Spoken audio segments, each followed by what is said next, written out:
they're shooting, guys. Put your helmets on. When the coronavirus came along, you desperately needed to know the truth. I disagree. You're wearing You can a mask. have your thoughts, and I You're can have required mine. to wear a mask. I disagree. It's science.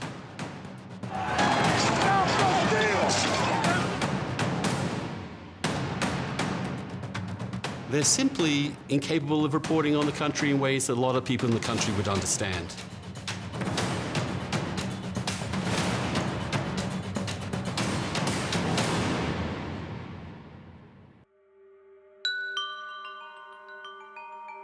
People were feeling alienated from what they saw as powerful elites that were not responsive to them and did not have their best interests at heart. They were also feeling distrustful of the media who had not corrected the record or found out and told them the truth. And so they were feeling cynical and disaffected, and it was potentially kind of dangerous.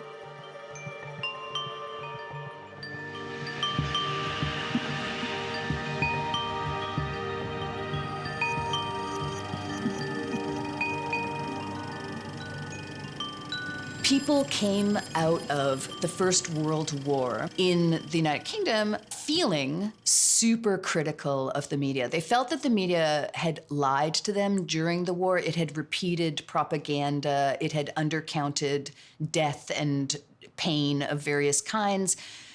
And in that context, they created the BBC. This is 2 Alert, the London station of the British Broadcasting Company calling. They felt the people needed something that would be informing to them in a way that was straightforward and honest and direct and useful to those people. Polarized, alienated, cynical, disaffected, in need of something that is directly speaking to them. It's like, oh my God, this is now. Trust in mass media has been falling for decades in the U.S., and last year, the percentage of people with no trust at all hit a record high. According to a recent Gallup survey, only 9% of Americans now say they trust the mass media a great deal. 31% still trust it a fair amount, but a full 60% have little to no trust at all. The question is, why? 56 roll, please. Take it, please. The basic landscape of commercial news media in the United States was a system that was dominated by 3 networks, ABC, CBS, and NBC, with a little bit of PBS mixed in. Stand by to take camera 3. The 6 o'clock report in color. Those television shows, those news stories that ran at the same time, were very much down the middle, neutral, trying to be as neutral as they can, accounts of what was happening in the world. Any decision that's made in this room bears directly on how 11.5 million people are going to be informed or not informed. It was designed to be something that people could take in sort of passively without objecting. That resulted in 3 channels that were trying to get mass audiences with the least objectionable possible programming. They were limited in many ways, chief among them, very little diversity. But the point is, it knit together a common understanding. And that common understanding drove politics. Good evening. The archetypal anchor was somebody like Walter Cronkite, who was not only one of the most trusted people in America, but he was thought of as a father figure by a huge portion of the population. President Kennedy died at 1 p.m. Central Standard Time, 2 o'clock Eastern Standard Time, some 38 minutes ago. There was high trust in the people who were delivering to us the news and information. And so that's part of why a lot of restrictions and sort of guidelines were put in place for broadcasters, precisely because they were felt to hold a kind of a public trust.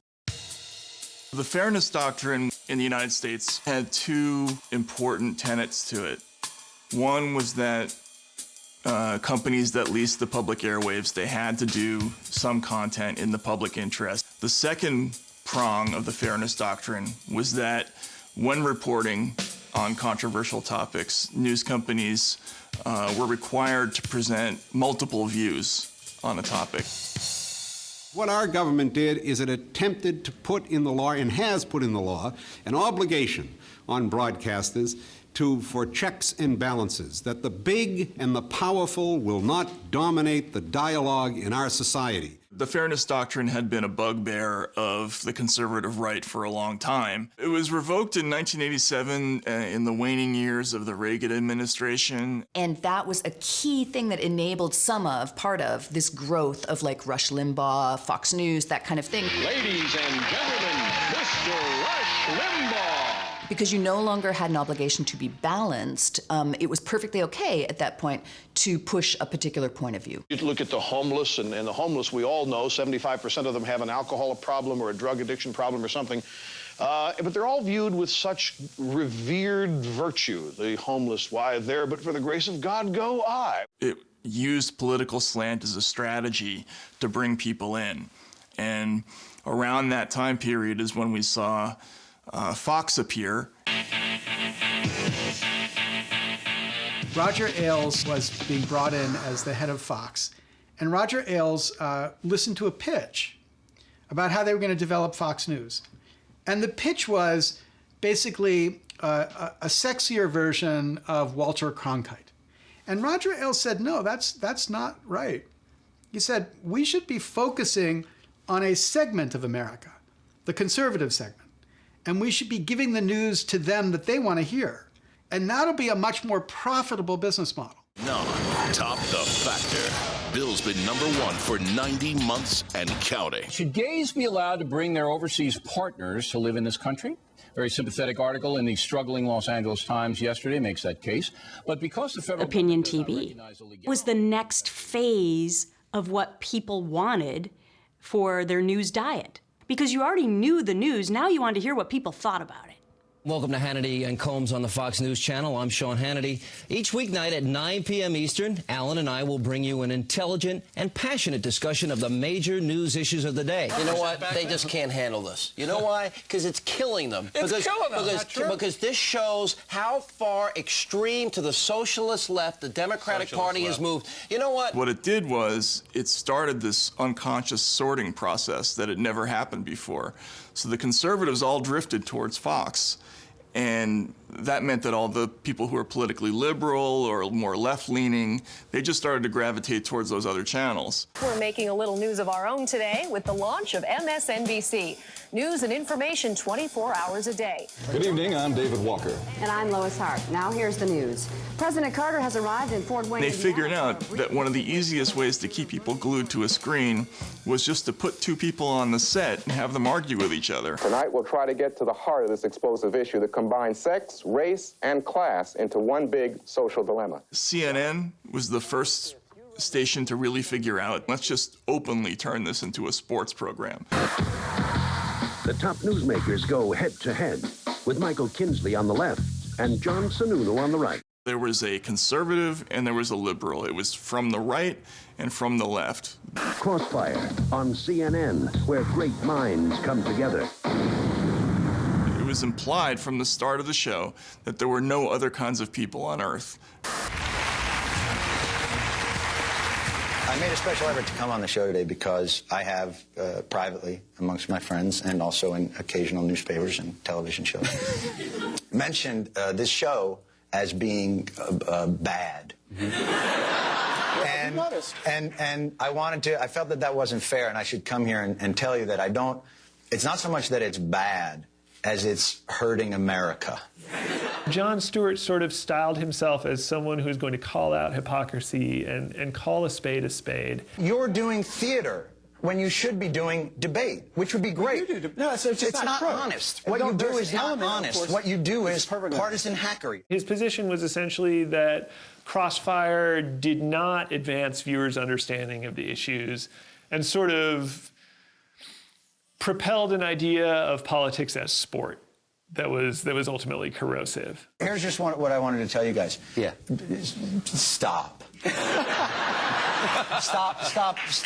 Stop hurting America. Okay, now and come work for us, because we, as the people. How do you pay? The people, not well. Better than CNN, I'm sure. But you can sleep at night. Crossfire was then the original version of a template that's become institutionalized in American media. Programs are not the founders, my dear sir. Christopher, I'm not going to let you bogart me. Let me just say this, that it... Well, you're just going to keep talking. Put down the finger. Is he a trimp? Put down the finger. Put down the finger. Stop pointing at me. If you don't like that is leave. ridiculous. You don't like the way I do my interviews. I'm not going anywhere. I'm staying right here. So there's the finger. And it had a huge impact on the way we understand politics. Basically, the country's divided into two sides. They argue all the time.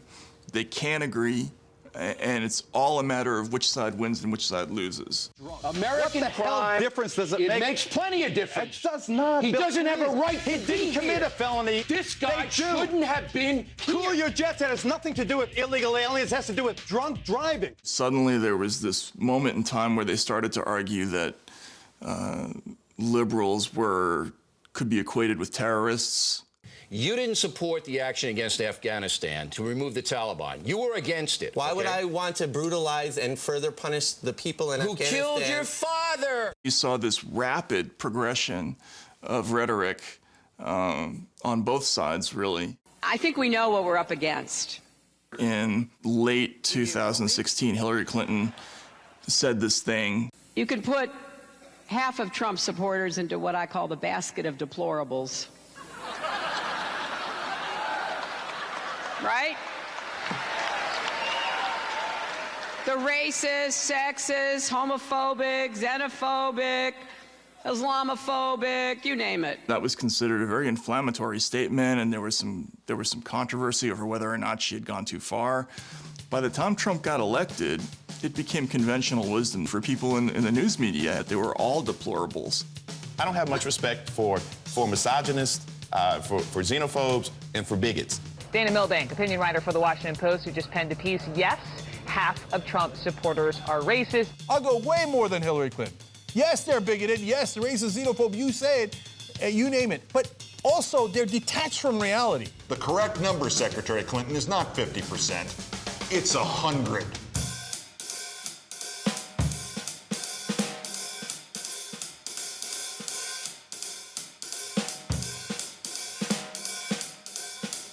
Nightly news begins right now.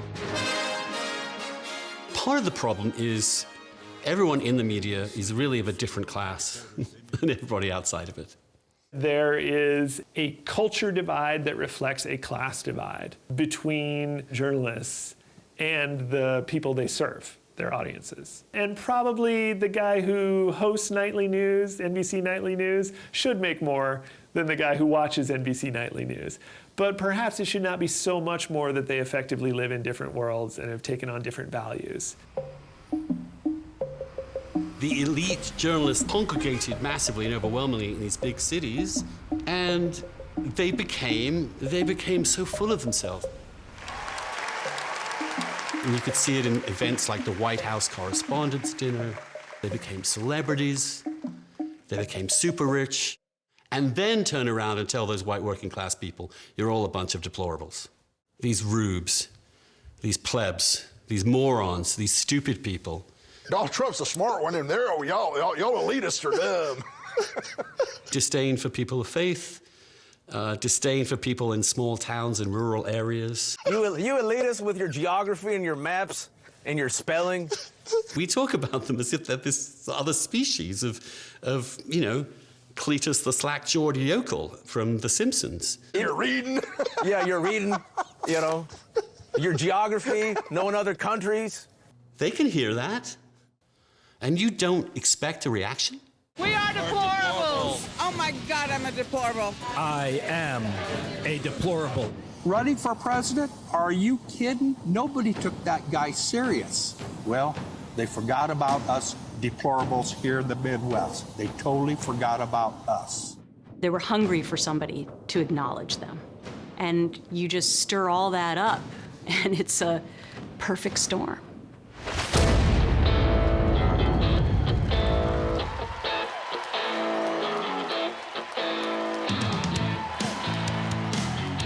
Most stump speeches in America are excruciatingly boring.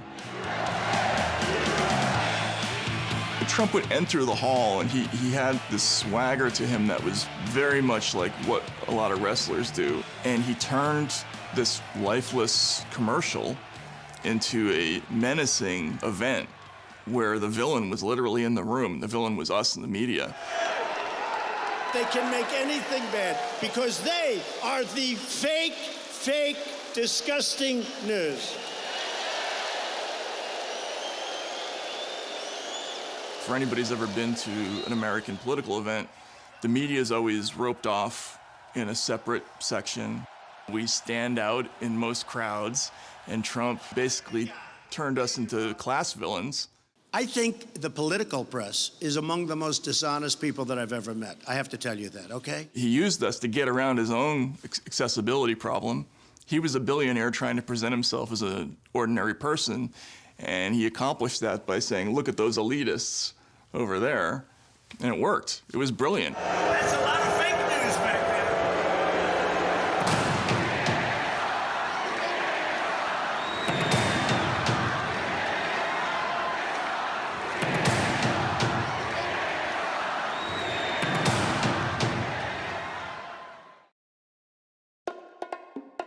After his long career at NBC, Jeff Zucker was a logical choice to be president of CNN Worldwide, so it was hardly a complete shock when he got the job this week. Jeff Zucker, as the head of NBC Entertainment, he created Donald Trump as a reality star.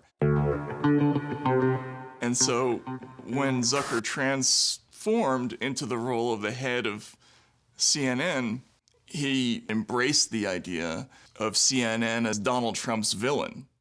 CNN, he works for CNN right there. See the camera right there with the light that just went off. CNN is fake news. I don't take questions from CNN. John Roberts of Fox. In the old days, the news director would have balked at that and would have wanted to maintain this idea of neutrality. But Zucker dove headfirst into this idea that we want to be the focus of Donald Trump's negative attention.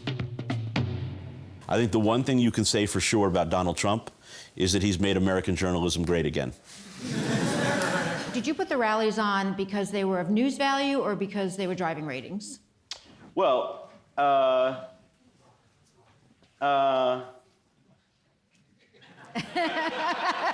One of the statements that you made in the tail end of the campaign in the midterms.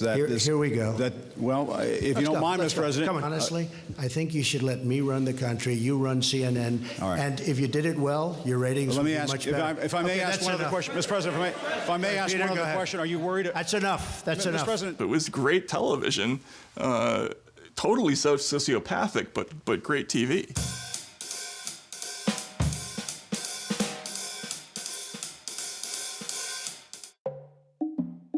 Before the interview, I met with him. At one point, he started to attack the press. And I said, you know, that is getting tired. Why do you keep hammering at this? And he said, you know why I do it? I do it to discredit you all and demean you all, so when you write negative stories about me, no one will believe you. Unfortunately, a huge swath of the American public, they were getting a daily diet of being told that the news wasn't real and being told, that no news could be trusted. And that's very dangerous. The fake news, right? The fake news. That creates the conditions where someone like Donald Trump can do what they want and they can't be held to account, right? Because a key part of the media's job is holding people to account. It is time for you to get your groove back, media. Because let's face facts, you kind of let yourself go a little bit for these past few years. The media makes lots of mistakes, despite employing smart and good-looking people. But I think Stewart was right to point out those mistakes. Instead of worrying about whether Trump is un-American or if he thinks you're the enemy, or if he's being mean to you, or if he's going to let you go back into the briefings, do something for yourself. Self-improvement. Take up a hobby. I recommend journalism. So how much did the media help inform U.S. voters ahead of the 2016 election? Well, Harvard researchers analyzed the campaign coverage, and here's what they found.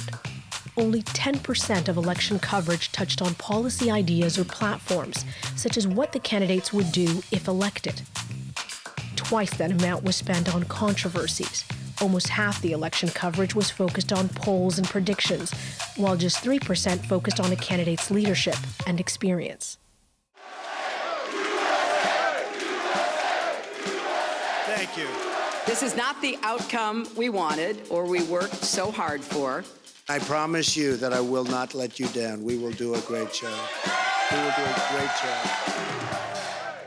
In the beginning stages of the Trump administration, I had just moved to MSNBC, and I anchored variously a 1 o'clock show and a 3 o'clock show. So actually most of Donald Trump's press conferences fell in that period, and I was the anchor on TV when most of them were on. This was the largest audience to ever witness an inauguration, period, both in person and around the globe. You know, Donald Trump had some artful people working for him as press secretaries and spokespeople. Sean Spicer, our press secretary, gave alternative facts to that. Good afternoon. And you'd see that the press people would come into the room with these massive binders, and no matter what the question was, they'd have a tab and they would repeat some line that would then become viral. I know it's hard for you to understand, even short sentences, I guess, but please don't take my words out of context. And then he himself would lead the combat. They would lead the charge. We had Hillary Clinton give Russia 20% of the uranium in our country. You know what uranium is, right? It's a thing called nuclear weapons and other things. He can say these outrageous things, feeling not personally constrained at all. It's not obvious that fact-checking is enough, especially if you have somebody who's not constrained by the facts. Few questions have divided the press more than the L word, whether or not to call the president liar or characterize his words as lies. Media organizations were tying themselves into knots, you know, making up whole new languages, writing very long headlines, right, to avoid using the word lies. You can't just call people liars because lie implies intent. And if you can't tell that he intends to be lying, is it a lie? With me now to fact-check the president's speech from last night, I'm joined by Daniel Dale. He's the Washington correspondent for the Toronto Star. It was pretty early when I came across Daniel Dale, and it was like a breath of fresh air. It was thrilling.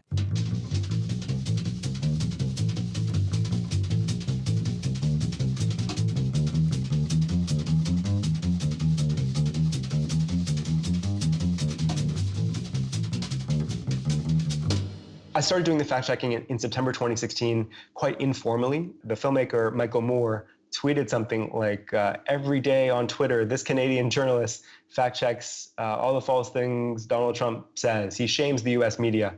And I think the first reason I was faster to point out Trump's false claims than much of the American media is because I had had the experience of covering Toronto Mayor Rob Ford. I appreciate the support. Who is very different from Trump in many ways, but who was similar in many ways as well. There has been a serious accusation from the Toronto Star that I use crack cocaine. I do not use crack cocaine, nor am I an addict. Buy a bottle at the party right Yeah, all right. Have I tried it? Probably in one of my drunken stupors, probably approximately about a year ago. I was a City Hall reporter at the Toronto Star, and I got a tip that Rob Ford was trying to purchase parkland adjacent to his own private house. And so I went out to the park to see what it was that he was trying to buy. And he confronted me with his fist raised, kind of charged me, demanded that I drop my phone and my voice recorder, and then accused me on television and elsewhere of being in his backyard, of standing on cinder blocks, of spying on his children, taking pictures of his children. I have little kids. Mm-hmm.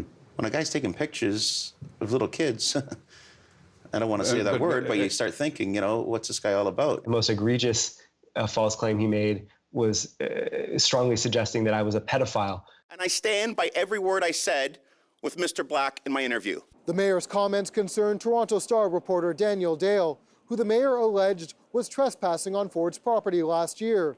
Dale wasn't charged, and police backed up his side of the story. What happened was the Star let me write a column about what had happened that was headlined, "Mayor Ford is lying about me, and it's vile." And that was kind of a crucial moment. But I wish to sincerely apologize again to Mr. Dale if my actual words have caused him any harm. Can we use the word lie? Can we write a whole story about this politician's lying? Is it fair to point out that one of the candidates is lying much more than all the other candidates? And I think that that's been one of the difficult things about the Trump era, particularly. I had no prior knowledge of the Watergate break-in. I neither took part in nor knew about any of the subsequent cover-up activities. The media were operating on these old assumptions, like if the president lies, it's a really big deal, it's a rare event. I did not have sexual relations with that woman. And it's a serious accusation to accuse the president of lying, because if the president lied, that would be a huge story, an enormous scandal, and the public would be outraged. Well, I've been told very recently, Anderson, that the birth certificate is missing. I've been told that it's not there and it doesn't exist. And if that's the case, told you that? That's a big problem. I just heard that 2 days ago from somebody. The New York Times made a decision before he even got elected that they were going to start using that word in headlines with him. I have a little bit of a different take on using that language, because once you take that step into becoming kind of a political actor instead of a journalist, the problem is you can't go back. Why did you lie to the American people, and why should we trust what you have to say now? Such a terrible question. And in fact, their public editor, Liz Spade, wrote a column saying that that was a word that we can use, but we should probably use rarely. When you start using language like lie and you're comfortable saying that over again, and there are any number of words that have a cast to them, I think that starts to pull you more toward MSNBC than it does, obviously, to Fox. And I don't think that the Times ought to be looking like either one of those sides.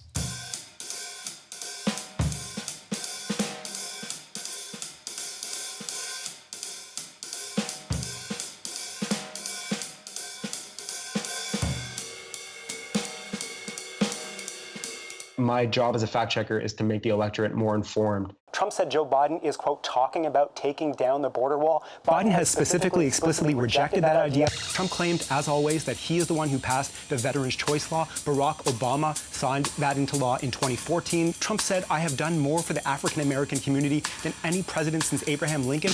That is ludicrous. Lyndon Johnson, for one, signed the Civil Rights Act and the Voting Rights Act. And he said that Biden's plan would eliminate America's borders. No, just no. It's wrong. Oh, that's it? There's more. Yeah, I mean, wow. There's a hunger among much of the electorate, though clearly not all of the electorate, for this information, for these facts, and for people to hold Trump accountable for his lying. These are largely false claims the president has made before. These weren't one-time slips or gaffes or errors. These have been fact-checked, and he keeps saying them, and they're still wrong.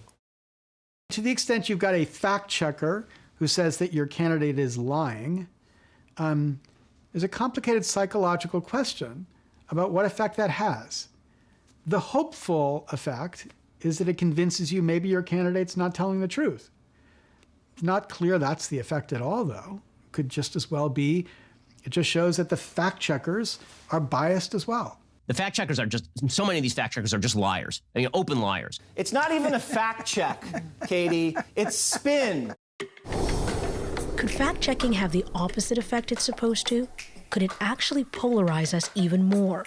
Researchers tried to find out. In 2020, Twitter started putting warning labels on tweets that might be misleading, including President Trump's tweets that alleged the election results were fraudulent. Researchers found that when Democrats saw those warning labels, they were 10% less likely to believe Trump's claims. But it had the opposite effect on Republicans, who were 13% more likely to believe Trump's claims when there was a warning label on it, leaving the two groups even further apart. The truth will ultimately be the thing that solves this, but we have to work harder to do it. And it doesn't start just with the big stories about whether the president's lying. It means telling all the stories, that are out there. Telling real people stories so that they believe that you actually are listening to them, that you're not some sort of weird elite that's removed from their experiences. I believe it's an uphill battle. I believe there are lots of forces working against anything that feels like the truth, but we have the power to do it.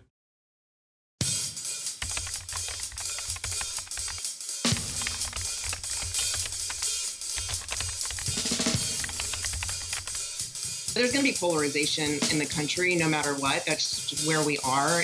But news for profit just amps that up so much more.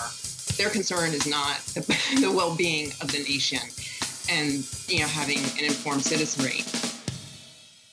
Their concern every day is really what is going to rate the best and cling to every audience member they can. A producer at MSNBC who worked on Lawrence O'Donnell's show, her name is Ariana Bakari, she just resigned, and not only did she resign, she penned a scathing letter criticizing the network because she thinks that what they're doing is bad for democracy. When she did that, it was very brave, and my first thought was this person's never going to work in media again, right? Because she's penetrated the fourth wall and told everybody our secrets.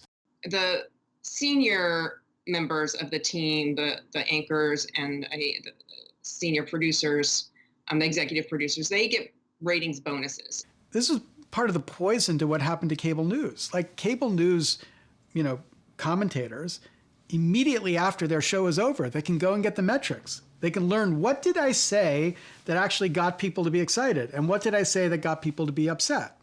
And they begin, whether consciously or not, to bend themselves to that feedback.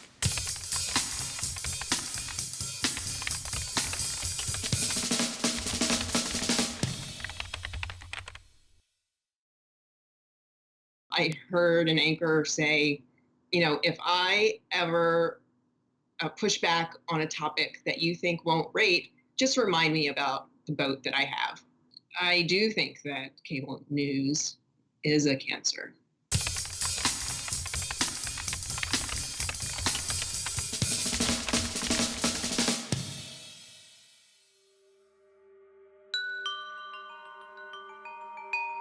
The U.S. itself has overtaken China now as the country with the most cases of the virus. I am officially declaring a national emergency.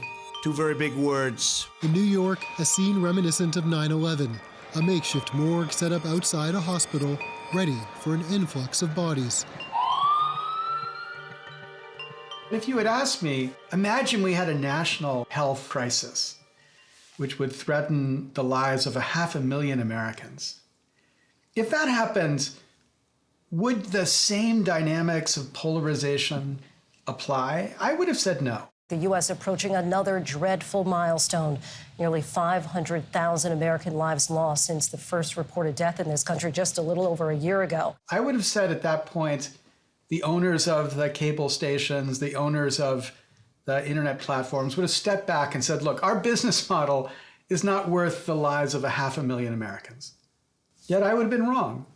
For the most part, you don't really need the news, right? But for the first time in a really long time, when the coronavirus came along, you desperately needed to know the truth. Now, some in the public health community are wondering if the general public should also be wearing face masks. Right now, people should not be walking. There's no reason to be walking around with a mask. Top health officials and experts say masks often don't provide adequate protection against something like coronavirus. I think the journalists, we were disoriented at the beginning, and we probably didn't ask quite as many tough questions and say, why wouldn't masks work? It seems like 5 minutes ago we were told they weren't necessary at all, and now they're as commonplace as sweatpants. I think people took the idea, anytime they saw scientists disagreeing or anytime they felt that the information coming at them wasn't certain, it gave space for conspiracy theories to flourish. And it's unfortunate because that is the nature of science. We just don't have the kind of certainty that people were looking for. What it did was it muddied the waters, and it gave credence to the idea that journalists weren't telling you the truth, that you could not rely on journalists. And honestly, it gave credence to the idea that you couldn't rely on science experts either. It's 9 minutes after 6 now, and there's new video of a raging mass debate. This is a sign of our times. We are so polarized that we will polarize around absolutely anything. I will never forget, when all my memory is gone and I have just a little bit left, I will remember the politicization of masks as being the dumbest thing I ever covered. This morning, as COVID cases mount across the country, the mask debate is intensifying. People are very passionate on both sides of the great mask debate. The partisan mask debate is heating up. Mask debate's growing. The president is trying to have us cover the mask debate. I was pushing back and saying, you know, we should be covering X, Y, or Z, and we aren't, but we should be. And that's when the senior producer said, yeah, that people don't come to us for that. They come to us for comfort. And that's absolutely abdicating your role as a journalist. They might frame it as though we're going to talk about the pandemic, but what happened was it would be Trump tweeted something at a Democratic governor, or is Trump wearing a mask or is he not wearing a mask? The president, wearing a mask in public for the first time at Walter Reed on Saturday, faces a leadership crisis of his own making. Even if there was other news, they would always find a way to frame it in a way that made Donald Trump the center of the focus. Joe Biden there striking the rawest of Trump nerves, calling him a fool. And he has certainly filled in that narrative by talking about injecting bleach into people's bodies to clean their lungs, taking hydroxychloroquine. We produced a side where we think we're right and the other side is insane, and that's what the other side thinks of us too. I disagree. You're wearing a mask. You can have your thoughts and I can have mine. You're required to wear a mask. I disagree. It's science. I'm sorry. It's science. You're doing a disservice to the viewer because the viewers need to understand it. You are doing a disservice to the viewer. You are. You are. How well do the news media cover COVID-19? Well, one study shows it's political. A Pew survey from May of 2020 shows Americans were very polarized on pandemic coverage. While 66% of Democrats said news media coverage was mostly accurate, only 31% of Republicans agreed. And they were similarly divided on whether COVID-19 news coverage was helping or hurting the country. 63% of Democrats said it's helping, and only 27% of Republicans agreed. I think it had a profoundly negative effect on the way people perceive media, because they felt that, we had politicized something that wasn't political. And the idea that this happened in the middle of a national crisis is terrifying. CNN and MSNBC are not bringing you science and data. They're peddling panic and reckless moral judgment. There's no COVID. It's a fake pandemic created to destroy the United States of America. It was really hard to believe that so many people, believed that the entire thing was a hoax. It was really mind-boggling, the scale of misinformation and disinformation. He and other globalists are definitely using it in a drive for mandatory vaccinations and microchipping people so we can tell, quote unquote, whether you've been tested. You know what I say? Over my dead body. In the face of overwhelming data, it's a conspiracy and it's a hoax. There was a recognition that the more they could gin up this sense of conspiracy or extremism or craziness around the response, the more loyal and attentive their followers would become. And that means more money for them. Growing concern over potential super spreading events, which may be fueling a dramatic spike in coronavirus cases. Tensions boiling over outside a church in Ventura County, California.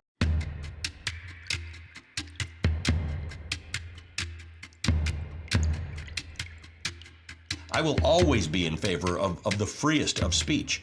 But at some juncture, the reason they say you can't yell fire in a crowded theater is because you might be lying and people might die. So if you're lying and people die, that doesn't count. And with climate and with cigarettes and with coronavirus, they lied and people died. Let me see your hands. Damn, man. Stay in the car. Let me see your other hand. I'm sorry. Let me see your other hand. Please, I was working in Kenosha when George Floyd was killed. Right now. Let me see your other hand. It's interesting because though that situation was far away from us geographically, it felt horribly close. The violence I'm addressing is how a man could hold a man down with a knee on his neck for 9 minutes. Say his name! George Floyd! Say his name! George Floyd! Don't shoot! Hands up! Don't shoot! Hands up! Don't shoot! Hands up! Don't shoot! Hands up! It was kind of a watershed moment. We had never seen those numbers of people all around the world turning out for something, and larger numbers of white people turning out for racial justice, and those numbers were really unusual. For this moment, the whole world told this story as a kind of coming together around the commitment to these common ideals. Thousands of protesters gathering across the country, including in Washington, D.C. right now. People are marching against police brutality, with some calling for the defunding of police departments. I'm surprised at my own emotions on TV with you, but I've just, as a white woman, aware of my own privilege in this country, I am so angry. But then they just set up the incentive for the counter-narrative. Most of the protests were largely peaceful and multicultural and very diverse. And as long as it was peaceful, they thought nothing was happening, it's boring, there's no need to show it. As soon as something does happen, it's, someone's throwing a Molotov cocktail or what have you, that's excitement. Or, there's a clash with the police, that's excitement. They're gonna show that. And in my mind, if MSNBC is doing this, CNN is doing the same thing, right? I just threw something on fire, Chris, a firecracker. Yep. Something's on fire. Shit. And certainly Fox, if there's something violent, in a protest, they're gonna show that to make the protesters look bad. Now, wait a second, you may be thinking. That didn't look like a political rally. Those people look like looters. They were smashing cash registers with hammers to steal other people's money. And so this common story then became the feed for this polarizing story. Our communities, our constitutional rights, and frankly, our national soul are all at stake here. Yet, as we've seen time and again, what began as peaceful protesting ended up in a very counterproductive and even criminal place. The U.S. Department of Homeland Security called it 100 days of violence and destruction in cities across America. But one study shows otherwise. Researchers at the University of Connecticut looked at more than 7,000 separate protest events in the spring of 2020. They found the overwhelming majority were peaceful.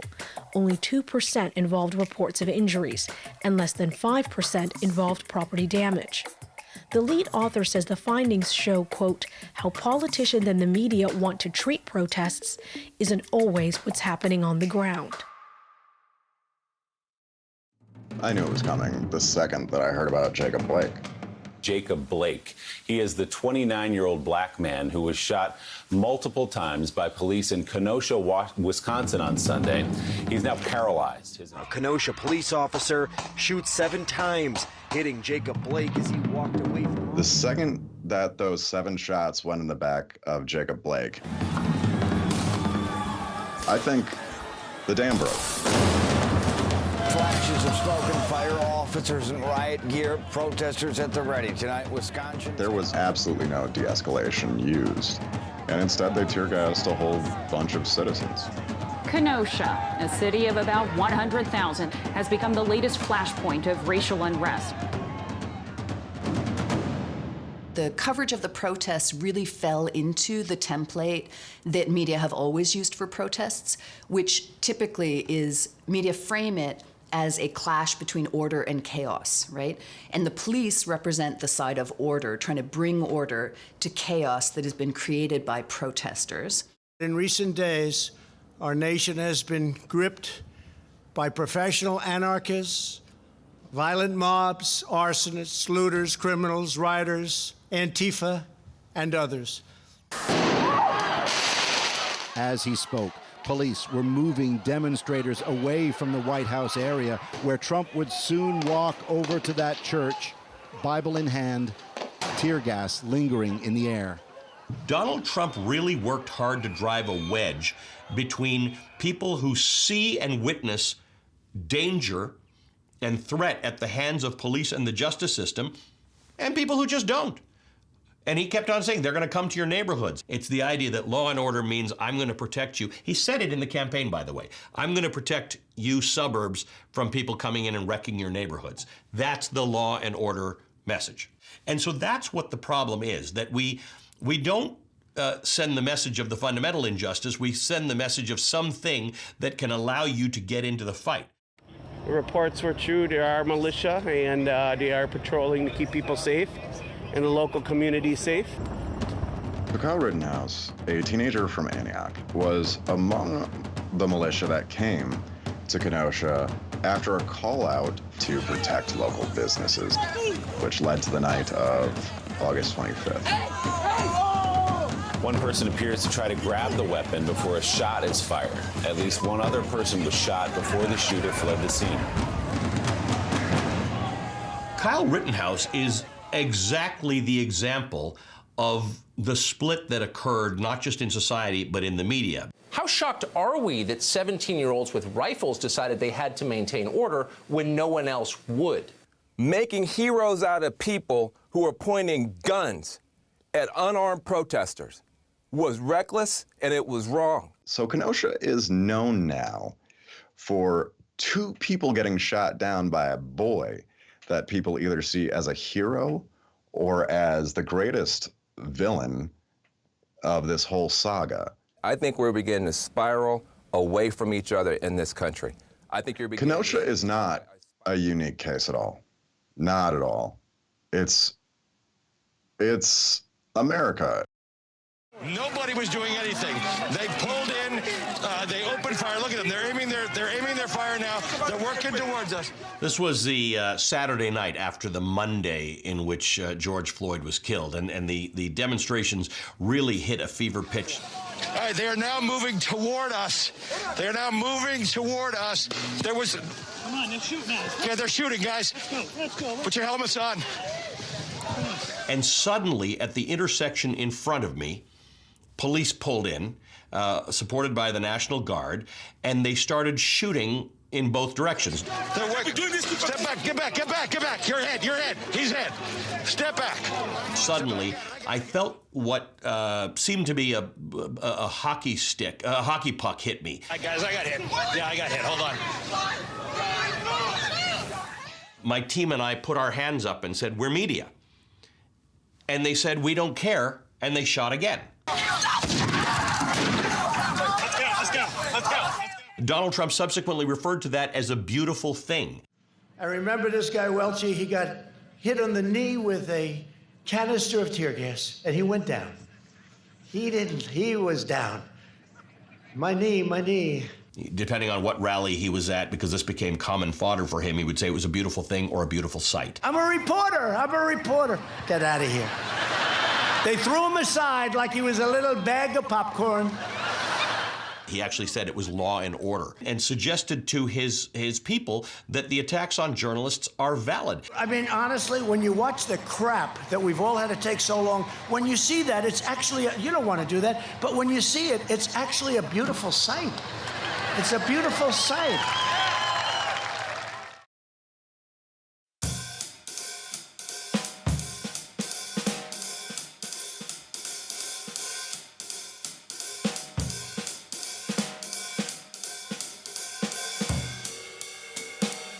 It became clear that what we'd done is we had swapped out the Walter Cronkite gatekeepers, not for no gatekeepers, right, but for a new set of gatekeepers. And the new set of gatekeepers is typically the social media companies. Those are the people who are determining what gets highlighted, what gets amplified, what gets buried, what gets taken down, what gets a notice put against it, et cetera, right? And they can measure how you respond and how often you engage and re-engage. And the best way to get people to engage constantly is to inflame their emotions. We're all feeling paranoid and all feeling angry, and no one's actually talking to each other face to face. And COVID has just made this worse. If you support Robert E. Lee, you hate this country, He literally attacked us. You got to come in here and you got to embrace American culture. And people say, well, you're just being an ethno-nationalist. Okay, whatever. The constant theme is that the other side is not just wrong, but they're treasonous, that they're counter to the very values of America. And if you don't tell that story in a way that screams it or makes you feel angry about it, it just won't spread. So that's how the story is told. And to the extent that's the way we understand politics, we've destroyed the capacity to solve or to deal with politics. The mainstream media knows that it will only get real ratings if it plays into that. And the cycle reproduces itself until you end up with something like January the 6th. If you count the legal votes, I easily win. If you count the illegal votes, they can try to steal the election from us. Okay, here we are again in the unusual position of not only interrupting the President of the United States, but correcting the President of the United States. From the point of view of the protesters, what they were doing was completely rational. If it's true that the entire electoral system has been rigged, that Trump won in a landslide, we are going to the Capitol, where our problems are. they had been told this by most of the media that they access, and then told it explicitly by the president himself. It's your duty to stop this theft of the republic.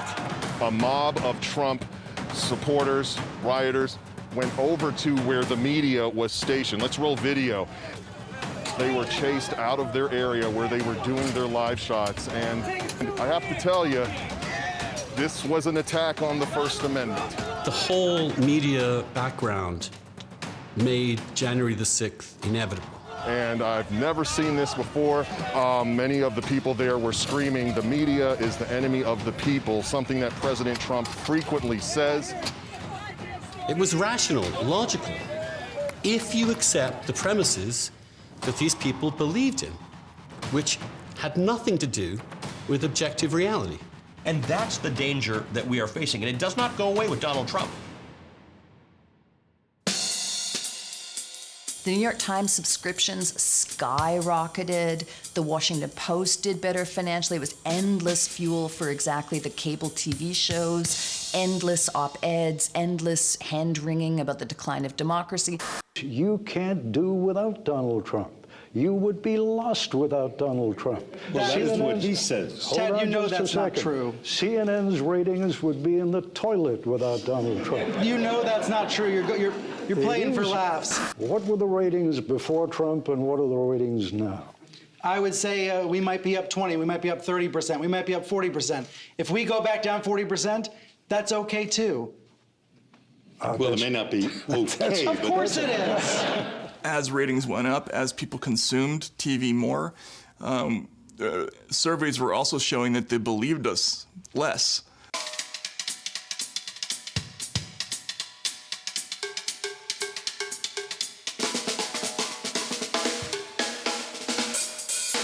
So that meant that we were gaining audience but losing trust, which probably meant that people were consuming the news as entertainment now. Like, we were moving into the entertainment space. Donald Trump's presidency changed media.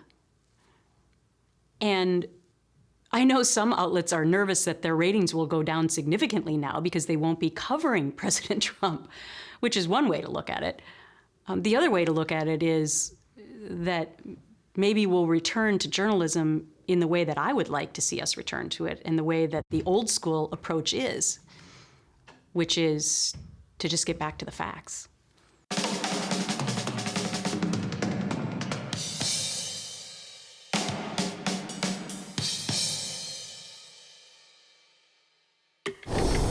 It may have been one of the biggest news years on record, but one estimate suggests more than 16,000 jobs were cut in 2020.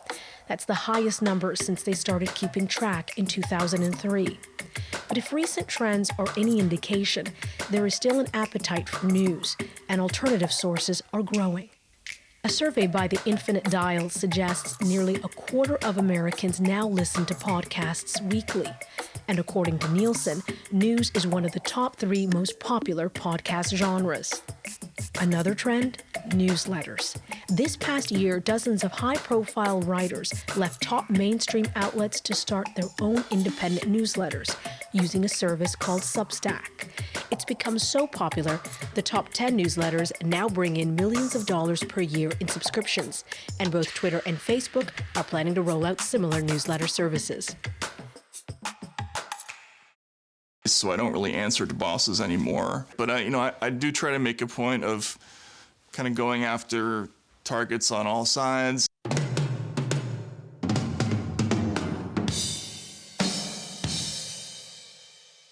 If those of us who've gone to Substack can present a more nuanced or more interesting or more diverse discussion or debate, I think we're going to gain more and more readers, as we are.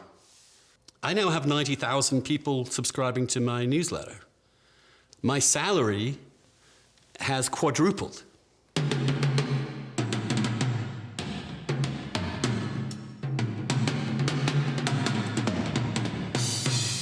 I think I was stuck in a system that I could never change. And I think if I had stayed in it, it would have driven me insane.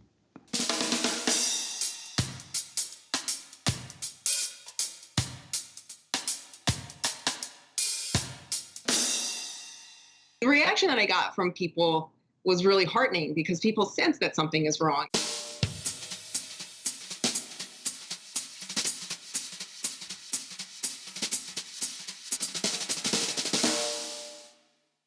Don't consume garbage. There's no need for that in life. There are a lot of liars out there. Social media is not a trusted source. And your friends who post on social media are also not trusted sources. Never trust just one source. Pick one from the middle, pick one from either side, and read all 3. And that way, you tell which details are consistent and repeated in all of them. Those are the facts. Go to a place that really is trustworthy and is doing it for the right reasons. Make sure that if you are consuming news, that it comes from a source where the reporters do their research, go to the best experts. Watch something you don't agree with. I mean, I never would have had to have said that 10, 15 years ago, right? But in my mind, that is the only way that we are going to come back together. It not only helps you see a broader perspective, every now and again they might have a point. There's a beauty to living in a pluralistic society, and that is you can live next to and amongst and marry and be best friends with and have dinner with people who don't share your political opinions or your religion or your views. Embrace that.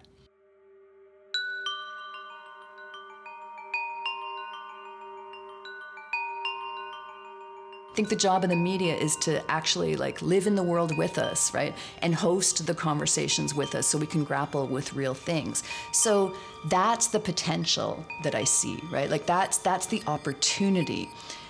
I think if the news media took that opportunity, it would be like the BBC after the First World War. You'd be giving the people what, at a deep level, they really want and need and are asking for.